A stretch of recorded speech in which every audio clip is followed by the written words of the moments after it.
welcome to David's Gift. My name is Sally Thibault. Well, in the video today, I want to talk about a topic that's not talked about very often, and that's the subject of grief. Now, any parent who has a child diagnosed on the autism spectrum will understand exactly what I mean. Now, the problem with grief is that it can mask itself as many other emotions. Emotions such as anger, frustration, pain, despair, and sadness. And it arises at very different times. You could think you'll be traveling along perfectly well, and all of a sudden something happens. You notice that the other kids are able to tie their shoelaces or interact with each other quite easily. Your child finds it difficult to relate in class. Or you might have issues with verbalization or reading. Whatever it is, at some stages through our lives, we as parents raising children on the autism spectrum go through grief.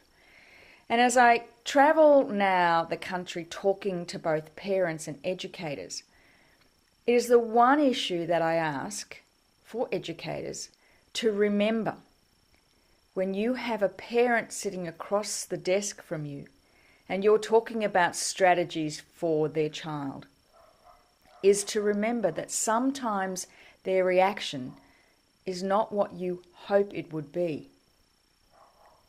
But to remember many times that that reaction has at its very core root the issue of grief. And when you understand that, what it does is open up the spirit and frees you to become more whole. But when we deny that emotion, all we do is stuff it down, just for it to explode at some other time. And the emotion of grief is very normal. And we're all trying to be these amazing parents on top of this whole autism thing. That sometimes it's seen as unacceptable to lose the plot and to not see things wonderfully all the time. You know, raising a child on the autism spectrum can be darn hard, time-consuming, exhausting, frustrating. So I want to share with you some of the things that I know have worked for me in the past in helping me come to terms with my own grief and work through it. The first one is this: be realistic about your emotions. You don't have to be brave and look like you're holding it all together. It's okay every now and then to say, this is overwhelming. But the key in this is to understand what the emotion actually is. Because as I said before, it can mask itself as anger or frustration or sadness or tiredness, when the issue really is about grief. And that's where the second aspect of this comes in, and that's the ability to live in the question. It's a very empowering process when you stop pushing the blame out there and recognize that whatever emotion you're feeling is actually something going on for you. Is to live in the question. What's really going on for me? How am I really feeling? What is it I can do in order to change this? And when you do that, you bring the emotion back to you, and you actually bring your own power back to you. When you recognize that anything that occurs in our life gives us the opportunity to learn and grow from it. And sometimes you have to go through the black quagmire to actually get there. And it's okay sometimes to not want this in your life. That's normal. You don't have to be whole all the time.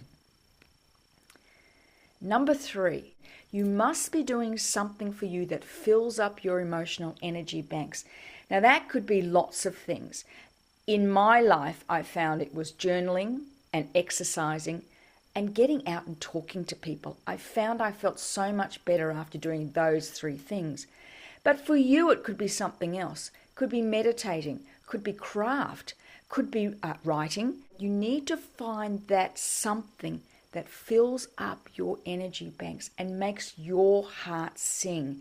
Because when you do that, you can deal with the emotions so much more easily, and then you have more energy to deal with your child.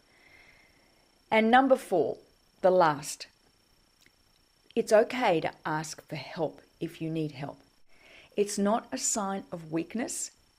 It's a sign of strength when you can hand over the reins and say, I'm not coping. We have a very active David's Gift Facebook page where parents often post questions or frustrations. If you're having struggles or you're feeling like you need to rant or rave, please feel free to do so on that page.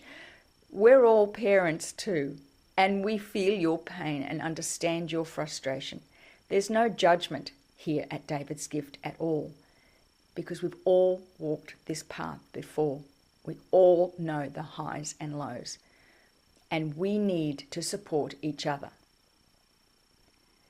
I look forward to talking with you soon. Bye for now.